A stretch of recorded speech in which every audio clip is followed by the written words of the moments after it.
Hi, welcome to another product profile. My name's Andy and today we're comparing the RCF Art9 to the all-new Compact A series.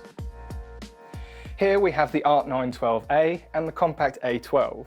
Looking at the two side by side, you could be forgiven for not being able to tell them apart, unless you're looking at them from the back.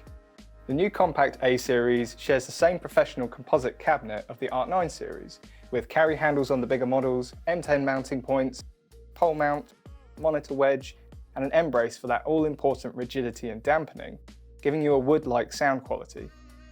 Compact A comes in three flavours, mirroring the 1.75-inch versions of the Art9 series, with 10, 12 and 15-inch models boasting the same high-performance drivers and true resistive waveguide.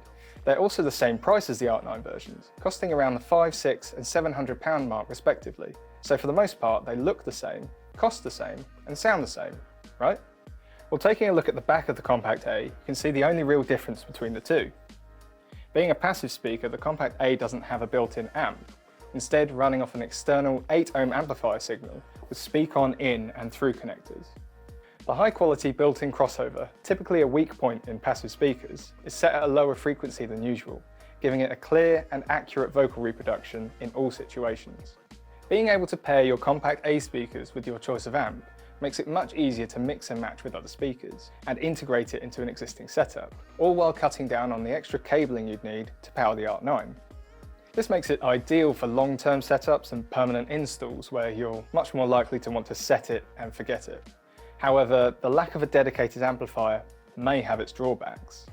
With its integrated amp, Art9 tunes your speaker with fur phase and bass motion control DSP, delivering the absolute most out of the system, whatever the situation.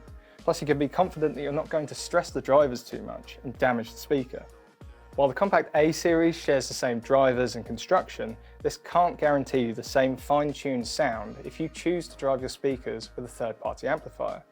This is also why on paper the Art9 comes off slightly better in SPL and frequency response. So for the best results, be sure to pair your new Compact A series speakers with an RCF amplifier. I hope you found this comparison between the Art9 and the new Compact A series helpful.